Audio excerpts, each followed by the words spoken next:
नमस्कार, स्वागत है आपका मुनाफे की मंडी में। मैं हूं आपके साथ तृप्ति उपाध्याय और अगले आधे घंटे हम तमाम कमोडिटीज पर यहां पर चर्चा करते हैं। सोने और चांदी की चाल किस तरह से नजर आ रही है, कच्चे तेल में तमाम जियोपॉलिटिकल टेंशन के बीच आपकी क्या रणनीति होना चाहिए और बेस मेटल्स में कहां आज आपको मौके मिलेंगे, इन तमाम चीज़ों पर, तमाम कमोडिटीज़ पर हम चर्चा करेंगे अगले आधे घंटे में। और आज शो में हमारे साथ शामिल होंगे निर्मल बंक के कुणाल शाह और इस वक्त हमारे साथ पृथ्वी फिनमार्ट के मनोज कुमार जैन और एंजल वन की प्रथमेश माल्या जुड़ चुके हैं। आप दोनों मेहमानों का बहुत बहुत स्वागत है 89 नाउ स्वदेश पर मुनाफे की मंडी में। मैं तृप्ति बात कर रही हूं और सबसे पहले हम आज की हाईलाइटेड कमोडिटीज कच्चे तेल के साथ ही शुरुआत करते हैं। जियोपॉलिटिकल टेंशन लगातार बरकरार है और अमेरिका, इजराइल और ईरान का जो युद्ध है उसका 6वां दिन है। लगातार दोनों ही देशों की तरफ से यहाँ पर युद्ध जारी है और जिसका इम्पैक्ट लगातार हम देख रहे हैं कि कच्चे तेल पर पड़ रहा है। कीमतें देखिए 7,000 रुपये के ऊपर बनी हुई है MCX पर। और युद्ध की बात करें तो देखिए यहाँ पर कुछ ईज आउट होता हुआ फिलहाल नजर नहीं आ रहा है। स्ट्रेट ऑफ हॉर्मोज जो एक बड़ा चेक पॉइंट है ईरान के यहाँ से, वहाँ पर अब प्रतिबंध है और जिस तरह के वहाँ पे चेक पॉइंट से बैरल्स निकलते हैं वहाँ पर अभी कमी आई है। हमारा भी हम 88% तक इंपोर्ट पर डिपेंडेंसी है कच्चे तेल को लेकर, तो काफ़ी सारी चीज़ें यहाँ पर बरकरार है। उसी के चलते हम देख रहे हैं कि लगातार एक उछाल कच्चे तेल में बना हुआ है। अगर फिलहाल हम MCX के भाव की बात करें तो आप देख सकते हैं 2.5% की तेज़ी के साथ कारोबार हो रहा है। 7,118 के लेवल पे यहाँ पर क्रूड में कारोबार हो रहा है। वही इंटरनेशनल बाजार की बात करेंगे तो यहाँ पर भी तेज़ी ही कायम है। करीब $84 पर ब्रेंट क्रूड कामकाज कर रहा है। वहीं WTI क्रूड की बात करें तो $77 तक ये पहुंच चुका है। काफी सारे फैक्टर्स यहां पर लगातार काम कर रहे हैं। मनोज सर, आपसे सबसे पहले जानना चाहेंगे कच्चे तेल को लेकर क्या रणनीति इन लेवल्स पर बनाना चाहिए। कुछ ईज आउट होता हुआ फिलहाल नजर नहीं आ रहा है। युद्ध की जो चिंताएं है वो लगातार बरकरार है और जिसके चलते अब सप्लाई और डिमांड का जो एक रेशो है वो बिगड़ता हुआ दिख रहा है। क्या लेवल्स आने वाले दिनों में नजर आएंगे? जिस तरह का स्ट्रेट ऑफ हॉर्मोज पर भी प्रतिबंध का ये 5वां दिन हो चुका है आज। हाँ बिल्कुल। गुड मॉर्निंग तृप्ति। हम देख रहे हैं कि जिस तरह से यहाँ पे तनाव जो मध्य पूर्व में जारी, उसी का सपोर्ट यहाँ पे कच्चे तेल की कीमतों को मिलता हुआ नजर आ रहा है और इसीलिए हमने ब्रेंट की कीमतों को $82 के स्तर के पार निकलते हुए देखा है। WTI की कीमतें भी $77 बैरल के ऊपर जो है कारोबार करती हुई दिख रही है। हालांकि यहाँ पे यूएस के जो प्रेसिडेंट है वो यहाँ लगातार बयान दे रहे हैं कि वो सप्लाई साइड में ज्यादा प्रॉब्लम आने नहीं देंगे, लेकिन उसके बावजूद हम देख रहे हैं कि कीमतें ऊपरी लेवल्स पर बनी हुई है। तो जब तक यहाँ पे तनाव मध्य पूर्व में जारी रहेगा, जो कीमतें हैं वो एलिवेटेड लेवल पर रहेगी। लेकिन जैसे ही हम वहां पे जो है थोड़ा टेंशन ईज होते हुए देखेंगे, तो फिर एक बार वहां पे मुनाफा वसूली भी जो है देखने को मिल सकती है। तो ऊपरी लेवल्स पर खरीदारी करने से बचना चाहिए। यहाँ पे $78 जो है स्ट्रॉन्ग रेजिस्टेंस WTI के लिए बना हुआ है भारतीय बाजारों में 7,240 के स्तर। तो ऊपरी लेवल्स पर एक बार मुनाफा वसूली करने की सलाह रहेगी। निचले स्तरों पर बाय करना चाहिए। अगर कोई भी डिप आता है 6,850 के आसपास तो वहां बाय करें। ऊपरी लेवल्स पर बाइंग करने से बचना चाहिए। 6,850 के आसपास कोई डिप आता है वहां पर आप बाय करके चले और ऊपरी स्तरों से मुनाफा वसूली की सलाह मनोज जी की तरफ से। आगे बढ़ेंगे। प्रथमेश जी, कच्चे तेल को लेकर आपकी क्या सलाह होगी? आई थिंक यहाँ से थोड़ा सा मोमेंटम तेजी दिखाई दे रहा है। 7150 7200 तक ये काउंटर जाते हुए दिख रहा है, तो इसको बाय करना चाहिए। मार्च का वायदा 6970 के करीब, 6890 का स्टॉप रखना चाहिए। ऊपर में टारगेट 7150, कैरी फॉरवर्ड नहीं करना चाहिए, कल को स्टॉप लॉस लगाकर काम करें। स्टॉप लॉस लगाकर काम करें और कोई भी पोजीशन यहां पर आप कैरी फॉरवर्ड मत करिए। कच्चे तेल में मार्च वायदा 6970 के लेवल पे खरीदारी की सलाह, स्टॉप लॉस 6890 का, टारगेट्स 7150 का लगाने की सलाह। और हमारे साथ कुणाल भी जुड़ चुके हैं। कुणाल जी, आपका बहुत बहुत स्वागत है। सबसे पहले आपका भी टेक कच्चे तेल पर ही लेना चाहेंगे क्योंकि देखिए लगातार चिंताएं बरकरार है, लेकिन US प्रेसिडेंट डोनाल्ड ट्रंप यहाँ पर लगातार आश्वासन भी दे रहे हैं। उन्होंने ये तक बोला है कि अगर ज़रूरत पड़ी तो एस्कॉर्ट करेंगे। US की जो नेवी होगी वो ऑयल टैंकर्स के साथ उन्हें एस्कॉर्ट कराएगी और स्ट्रेट ऑफ हॉर्मुज की जो चिंता है उस पर भी वो लगातार स्टेटमेंट्स देते जा रहे हैं।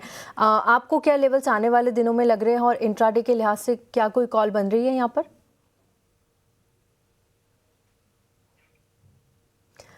Sir please unmute yourself. जब लास्ट टाइम डोनाल्ड ट्रंप का स्टेटमेंट आया उसके बाद 300 रुपए ऑयल ऊपर है। सो ये this is not under mister Trump's control at all. Because अगर ऐसा कोई सिग्निफिकेंट अटैक होता है स्ट्रेट ऑफ हॉर्मुज में जहां पे यूएस कंट्रोल ले लेता है हॉर्मुज का, ऐसा कुछ हुआ तो then it can be a different proposition. But till then I think जब तक स्ट्रेट ऑफ हॉर्मुज के फ्लो नॉर्मली रिज्यूम नहीं हो पाते हैं तब तक ऑयल में मंदी नहीं करनी चाहिए। 70 ये आई थिंक $80 WTI ये 2 दिन में, और ओवरऑल अगर वॉर थमता नहीं है तो $80 के भी ऊपर लग रहा है, $85 तक WTI जा सकता है। सो बाय एंड डिप्स की रणनीति रखिए कच्चे तेल में। बायोन डिप्स की रणनीति 80 और $85 तक भी यहाँ पर भाव आने वाले दिनों में जा सकते हैं। अभी फिलहाल कुछ चीज़ आउट नहीं हुआ। चलिए इसी के साथ फिलहाल वक्त है एक छोटे से ब्रेक का। ब्रेक के बाद जल्द लौटेंगे और गोल्ड और सिल्वर पर भी राय लेंगे।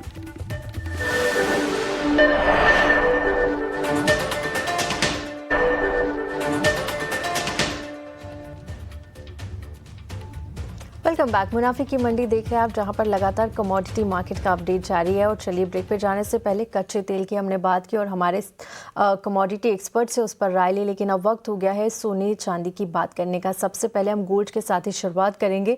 देखिए, जब कोई जियोपॉलिटिकल टेंशन आता है तो बाजार में कच्चे तेल की कीमतें अगर इफेक्ट होती है तो उसके साथ ही तमाम कमोडिटीज़ पर भी इम्पैक्ट देखने को मिलता है। और वही हम देख रहे हैं फिलहाल के बाजार में। सोने और चांदी की कीमतें भी ऊपरी स्तर पर लगातार बरकरार है। डिमांड को सपोर्ट मिल रहा है। कॉमिक्स पर सोने के भाव देखिए $5,180 के करीब है। गोल्ड स्पॉट का भाव $5,170 के करीब है।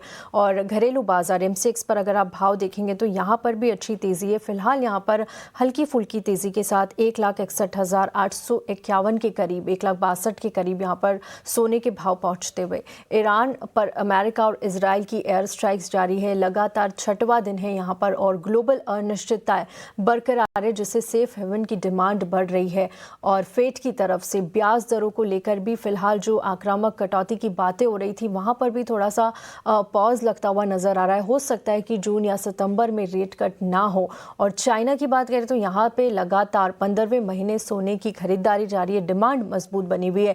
इसके अलावा सेंट्रल बैंकों की भी लगातार यहाँ पर खरीदारी जारी है, जिससे कीमतों को सपोर्ट मिल रहा है। डॉलर में थोड़ी सी तेजी थी, जिसके चलते सोने चांदी की कीमतों में गिरावट आई, लेकिन जैसे ही डॉलर में नरमी नजर आई फिर से हम देख रहे हैं सोने की कीमतें ऊपरी स्तर पर। मनोज सर, सोने में इन लेवल्स पर क्या करना चाहिए? यहाँ पर भी वही सारे फैक्टर्स, वही सारे कंसर्न्स लगातार बरकरार है। क्या आने वाले दिनों में जो सोने की कीमतें हैं वो डॉलर पे या फिर यूएस की बॉन्ड यील्ड पर ज़्यादा डिपेंड करेगी? और फेड की जो रेट कट की जो नीतियाँ हैं उनको लेकर क्या लगता है, जून और सितंबर में कोई रेट कट एक्सपेक्ट कर रहे हैं आप? देखिए, यहाँ पे अगर वॉर लंबे समय तक चलता है तो निश्चित रूप से वहां पे ब्याज दरों में कटौती पॉसिबल नहीं होगी, क्योंकि इन्फ्लेशन फिर एक बार वहां एलिवेटेड लेवल पे पहुंचते हुए नजर आएंगे। और उसी के चलते हमने देखा कि डॉलर इंडेक्स और बॉन्ड यील्ड में वहां पे रिकवरी देखने को मिली है। तो हमारा मानना है कि अभी वर्तमान घटनाक्रम को देखते हुए ब्याज दरों में कटौती की जो पॉसिबिलिटीज है वो कम लगती है। लेकिन जियोपॉलिटिकल टेंशंस के चलते कीमतों में सपोर्ट्स बने रहेंगे। अभी एक रेंज बनी हुई है गोल्ड में। हम देख रहे हैं कि 5,000 से $5,220 का एक दायरा बना हुआ है। तो अभी रेंज में प्ले करना चाहिए। अगर कीमतें $5,220 के स्तर को ब्रेकआउट करके ऊपर सस्टेन होती है तो फिर हम एक बार वहां 5,400 5,500 तक जाते हुए नजर आएंगे। तो हाल फिलहाल यहाँ पे रेंज को देखते हुए डिप्स में बाय करना चाहिए। गोल्ड मिनी की जो कॉन्ट्रैक्ट है अप्रैल की 1,60,000 के स्तर मिले तो बाय करें 1,57,700 के स्टॉप लॉस से, और 1,64,000 तक के लक्ष्य वहां पे रखकर चलना चाहिए। ठीक है, यहाँ पर गोल्ड मिनी अप्रैल वायदा बाय करने की सलाह 1,60,000 पे अगर आपको मिलता है वहाँ पे खरीद के चलिए। 1,57,700 का स्टॉप लॉस लगाना है टारगेट। यहाँ पर 1,64,000 तक के आपको आते हुए नजर आएंगे। कुणाल जी, आपकी क्या राय होगी गोल्ड की कीमतों में? आप कितना उछाल देख रहे हैं आने वाले दिनों में? मुझे लग रहा है गोल्ड ज्यादा अपसाइड नहीं है। मौजूदा स्तरों से 2-2,500 रुपया मैक्सिमम अपसाइड आ सकता है। कॉमेक्स में मुझे 50-50 के ऊपर गोल्ड नहीं लग रहा है। और धीरे धीरे मुझे गोल्ड 5,100, 5,000, 5,075, 80 ये लेवल्स टेस्ट करते हुए नजर आ रहा है। सो सेल ऑन राइज की रणनीति अपनाना चाहूंगा मैं गोल्ड में, और वेट करना चाहिए। निचले स्तरों से 5,000 के आसपास आप बाइंग चालू कर सकते हैं, मतलब अराउंड 1,50,000, 52,000 इंडिया में। उसके पहले मैं थोड़ा बाइंग करने के लिए कंफर्टेबल नहीं हूँ। अगर निचले स्तर पे आता है 1,50,000 52,000 के पास M6 पर आता है तो वहाँ पर आप खरीदारी करके चल सकते हैं। और कॉमिक्स की बात करें तो यहाँ पर भी कुणाल जी को लगता है कि आने वाले दिनों में थोड़ा सा करेक्शन नजर आएगा। 5,080-85 से 5,100 तक के लेवल्स भी सोना आपको दिखा सकता है। प्रथमेश जी, आप कुणाल जी से कितना सहमत है? आपको क्या लग रहा है, करेक्शन या फिर एक बड़ा उछाल आने वाले दिनों में सोने में दिखेगा? आई थिंक फिलहाल के लिए मुझे भी लगता है कि ऊपरी भाव में सस्टेन नहीं कर पाएगा, तो इसको मैं भी उछाल पे बेचने की सलाह रहेगी। गोल्ड अप्रैल कॉन्ट्रैक्ट 1,62,700 के करीब बेचेंगे, 1,63,200 का स्टॉप रखेंगे, नीचे में टारगेट 1,61,700 के लिए टारगेट्स रहेंगे। ठीक है, यहाँ पर भी प्रथमेश जी की सलाह है आप शॉर्ट करके चलिए। अप्रैल की कॉन्ट्रैक्ट को 1,62,700 में आप शॉर्ट करिए। स्टॉप लॉस 1,63,200 का और टारगेट यहाँ पर आपको रखना होगा 1,61,700 रुपये का। ये हो गई सोने की बात। लेकिन मनोज सर, आपसे एक और बात जानना चाहेंगे। देखिए, जेफरीज का एक अनुमान आया है यहाँ पर और वो एक्सपेक्ट कर रहे हैं कि आने वाले दिनों में यानी अगले 5 साल में $10,000 पर ऑन्स के पार भी सोने की कीमतें जाती हुई नजर आएगी। 3 लाख के पार सोना यहाँ पर पहुंच जाएगा घरेलू बाजार में। और जियोपॉलिटिकल टेंशंस तो रिस्क है जो लगातार यहाँ पर बने रहते हैं, चाहे वो रशिया यूक्रेन की बात कर ले या फिर अमेरिका इजराइल ईरान की बात करें, तो लगातार कुछ ना कुछ टेंशन चलता रहता है, जिससे भी लगातार सेफ हेवन की डिमांड जो है वो बढ़ रही है। सेंट्रल बैंकों की खरीदारी लगातार यहाँ पर जारी है और गोल्ड में स्ट्रक्चरली तौर पर इन्वेस्टमेंट, लॉन्ग टर्म इन्वेस्टमेंट की सलाह इन्होंने दी है। क्या आने वाले दिनों के टारगेट्स आप देख रहे हैं? क्या आपको भी लगता है, अगर आने वाले 6 महीनों की बात करें तो कौन से बड़े लेवल्स आप देख रहे हैं आते हुए? सोने की अगर बात करें तो स्ट्रक्चरल बुल रन सोने में देखने को मिल रहा है और इसीलिए हम देख रहे हैं कि ग्रेजुअली कीमतें वहां पे बढ़त की ओर है। इस साल हमने कीमतों को $5,600 के पार जाते हुए देखा था और जिस तरह से यहाँ पे ग्लोबल घटनाक्रम है, तो उसको देखते हुए यहाँ पे जो कॉन्फिडेंस है ग्लोबल सेंट्रल बैंक्स का वो थोड़ा सा शेक हुआ है और इसीलिए हम देख रहे हैं कि जो डिमांड है गोल्ड की ग्लोबल सेंट्रल बैंक्स की वो लगातार बनी हुई है। इवन इन्वेस्टर्स भी अब यहाँ पे पोर्टफोलियो डाइवर्सिफिकेशन को देखते हुए ETF में और वहां पे फिजिकल में जो है गोल्ड की लगातार बाइंग कर रहे हैं। तो हमारा मानना है कि ये ट्रेंड यहाँ पे आने वाले सालों में भी बना रहेगा। इस साल की अगर मैं बात करूं तो फर्स्ट हाफ में फिर से एक बार कीमतें $5,600 और साल के आखिर तक यहाँ पे $6,000 भी जो है इंटरनेशनल मार्केट में जा सकती है। लंबी अवधि में ट्रेंड जो है वो पॉजिटिव बना रहेगा। तो यहाँ पे कोई इत्तेफाक नहीं होगा कि हम 5 साल में कीमतों को $10,000 तक भी जाते हुए देखें। 5 साल में $10,000 के पार जाते हुए देखने में कोई इत्तेफाक नहीं होगा। हो सकता है कि अच्छी तेज़ी और ईयर एंड तक के भी टारगेट्स यहाँ पर मनोज ने बताए हैं। कुणाल जी, चांदी को लेकर आपका क्या आउटलुक है? देखिए, फिर से एक बजिंग कमोडिटी यहाँ पर बन गई है, लगातार तेज़ी और आज भी देखिए 1.5% तक की तेज़ी नज़र आ रही है। 2,68,660 में चांदी में कारोबार हो रहा है। वहीं इंटरनेशनल मार्केट की बात करें तो यहाँ पर भी $84-85 के एक रेंज बाउंड ही कह सकते हैं फिलहाल तो, कि $84-85 पे ही हम कारोबार होता हुआ चांदी में देख रहे हैं। इंडस्ट्रियल डिमांड मजबूत है और वही चीज़ें, कंसर्न जो जियोपॉलिटिकल है वही चांदी की कीमतों को सपोर्ट कर रहे हैं और लगातार 6ठा साल है जहां पर डेफिसिट की आशंकाएं बरकरार है। चांदी में कौन से लेवल, क्या चांदी में भी एक बड़ा करेक्शन आना अभी बाकी है या फिर बड़ा उछाल आने वाले दिनों में नजर आएगा?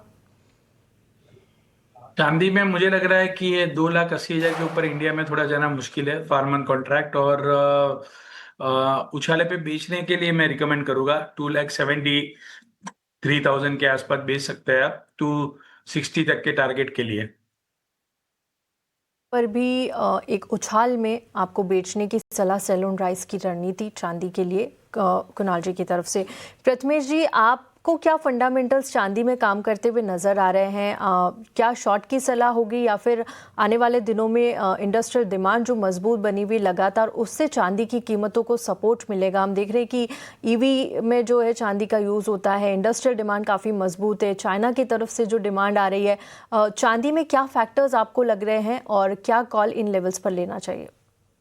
आई थिंक ईवी वाला सिचुएशन अभी से नहीं, लास्ट 4 ईयर से कंटिन्यूस जारी है। तो ये चांदी की जो डिमांड है वो ईवी ओवरऑल इसमें बनी रहेगी। बट फिलहाल के लिए मुझे यहाँ पे सिल्वर में ऊपरी भाव पे एक बार के लिए नीचे करेक्शन दिखता है, और पॉसिबली 2,69,000 पहला टारगेट नीचे की तरफ, और 2,64,000 दूसरा टारगेट नीचे की तरफ। तो इसको उछाले में बेचेंगे। मई कॉन्ट्रैक्ट 2,71,000 के करीब, 2,72,000 का स्टॉप, फर्स्ट टारगेट 2,69,000 नीचे में। ठीक है, यहाँ पर भी उछाले में बेचने की ही सलाह है। मई का कॉन्ट्रैक्ट आपको बेचे चलना है 2,71,000 के लेवल्स पे आप, और स्टॉप लॉस आपको यहाँ पर लगाना है 2,72,000 का। पहला टारगेट जो रहेगा 2,69,000 और दूसरा 2,64 का टारगेट भी आपको आते हुए चांदी में मिलेगा। मनोज सर, आपकी क्या सलाह होगी चांदी को लेकर? क्या आप भी इनकी राय से सहमत है कि आने वाले दिनों में करेक्शन नज़र आएगा और यहाँ पर भी जो भी कोई उछाल आता है वहाँ पर बेचने की सलाह देंगे? मेरा मानना है कि एक दायरा यहाँ भी बना रहेगा। $78 से $88 का एक रेंज बना हुआ है। अगर $78 के नीचे मार्केट सस्टेन होना शुरू करता है तो फिर वहां पैनिक देखने को मिल सकता है, नहीं तो रेंज बनी रह सकती है। तो यहाँ पे डिप्स में चांदी में भी बाय की सलाह रहेगी। हालांकि सिल्वर मिनी में यहाँ पे बाय करना बेहतर रहेगा वॉलेटिलिटी को देखते हुए। तो जो अप्रैल का कॉन्ट्रैक्ट है वहां पे अगर 2,70,000 के स्तर मिले इंट्राडे में तो बाय करना चाहिए 2,64,400 के स्टॉप लॉस से। टारगेट 2,78,000 तक के रखे जा सकते हैं, लेकिन यहाँ पे पोजीशन को कैरी नहीं करना चाहिए क्योंकि सिल्वर में वॉलेटिलिटी काफी ज्यादा। कोई पोजीशन यहाँ पर कैरी करके ना चले क्योंकि काफ़ी वॉलेटाइल मार्केट इन लेवल्स पे बना हुआ है। सिल्वर मिनी अप्रैल कॉन्ट्रैक्ट में बाई की रिकमेंडेशन, और किसी भी डिप में आपको बाई की सलाह है 2,70,000 के लेवल पे अगर इंट्राडे में आपको मिलता है तो आप अप्रैल का कॉन्ट्रैक्ट बाय कर लीजिए। 2,64,400 के स्टॉप लॉस लगाना होगा। टारगेट्स यहाँ पर 2,78,000 तक के आपको आते हुए नजर आएंगे। ये तो हो गई सोने और चांदी की बात।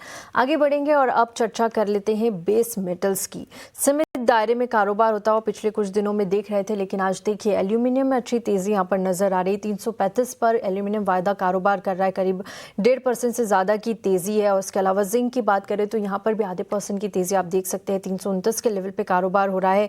लेड में हल्की हालांकि कमजोरी है, 189 के लेवल पे फिलहाल कारोबार होता हुआ, लेकिन कॉपर और निकल यहाँ पर थोड़ी सी ज्यादा कमजोरी आज नजर आ रही है। निकल देखिए 1600 के लेवल पे आधे % की गिरावट के साथ कारोबार कर रहा है। कॉपर में भी आप देखेंगे 1.25% से ज्यादा की गिरावट है, 1205 के लेवल पे फिलहाल कारोबार होता हुआ।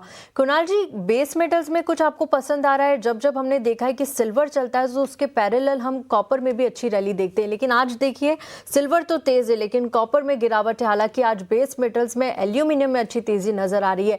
क्या पसंद आ रहा है आज आपको बेस मेटल्स में? 6.2 million tons of aluminum capacity right now at risk, which is roughly about 8% of the global supply.